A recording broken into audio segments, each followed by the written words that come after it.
Bonjour à tous, donc voilà, je vais vous faire une petite vidéo pour vous montrer donc l'importance d'un rider et c'est bien fait. Donc je vais essayer de faire vite. Donc vous avez deux styles de rider. Vous avez le rider qui va être utile pour votre défense, un rider donc dit défensif, et après vous avez des riders qui vont être utiles pour vos dragons et ça s'appelle les riders offensifs. Donc, euh, donc, en fait, l'importance du rider, c'est que un rider, une fois équipé d'une armure correcte, va vous donner un boost considérable, que ce soit pour votre défense ou pour votre attaque. Donc là, moi, je vous montre vite fait. Donc, admettons, moi, mon rider, il apporte un bonus à ma base, donc de 93% d'attaque sur les bâtiments et 97% de vie sur les bâtiments. Donc ces deux bonus, il faut les additionner. Et donc là, on a 190%, donc presque 200% de boost en plus sur ma base. Ce que là, donc ma base actuellement, elle affiche 4B. Et si j'avais pas le rider, je tournerais aux abords de 1B, quoi. 1B, 1B5. Et le rider, je monte à 4B. Et ça marche pareil pour les dragons.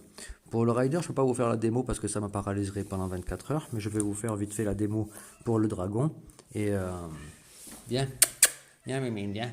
Et du coup, comme ça, c'est assez flagrant et vous allez pouvoir vite fait vous faire une idée. Donc, là, donc, j'ai mon gig qui est équipé donc, donc, de mon rider. Et là, on voit que mon gig, il affiche 4B72 de punch. Et ben là, je vais prendre son rider et je vais le lier à Apophé. Donc Apophé, donc je l'ai préparé sur le côté. Là, il affiche 29 millions de punch. Et là, si je lui mets un rider qui est bien équipé, et ben, on va voir ce qui se passe. Donc là, je vais lier mon rider avec Apophé. Et donc il était à 29 millions. Et là, hop, on voit qu'une fois le rider équipé, il est passé à 104 millions. Donc il est 3 fois plus puissant grâce au rider. Et là, il est 3 fois plus puissant parce que je viens d'y mettre un rider que j'avais configuré pour un guerrier et je l'ai configuré sur le sorcier. Et je l'ai mis sur le sorcier. Mais quand je place ce rider là sur un guerrier, je vais pouvoir profiter de ces petits boosts, le petit bonus qu'on voit là qui sont en sombre, de 10% d'attaque et 20% de vie qui vont uniquement sur les dragons guerriers.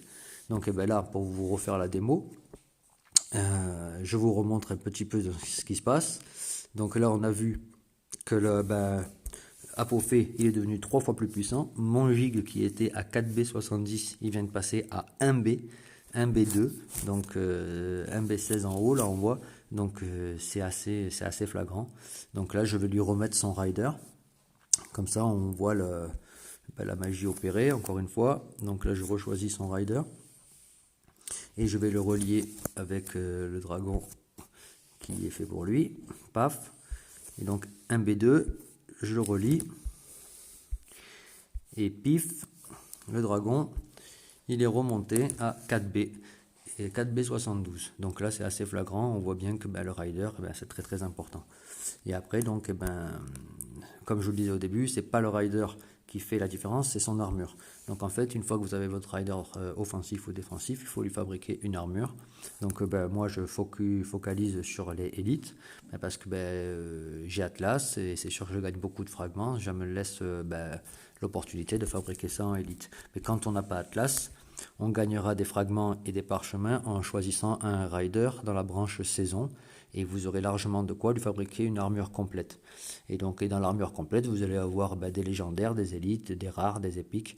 Dans un premier temps, il ne faut pas faire la fine bouche, on prend tout ce qui vient et une fois que l'armure elle est complète, on essaye de lui faire des légendaires minimum.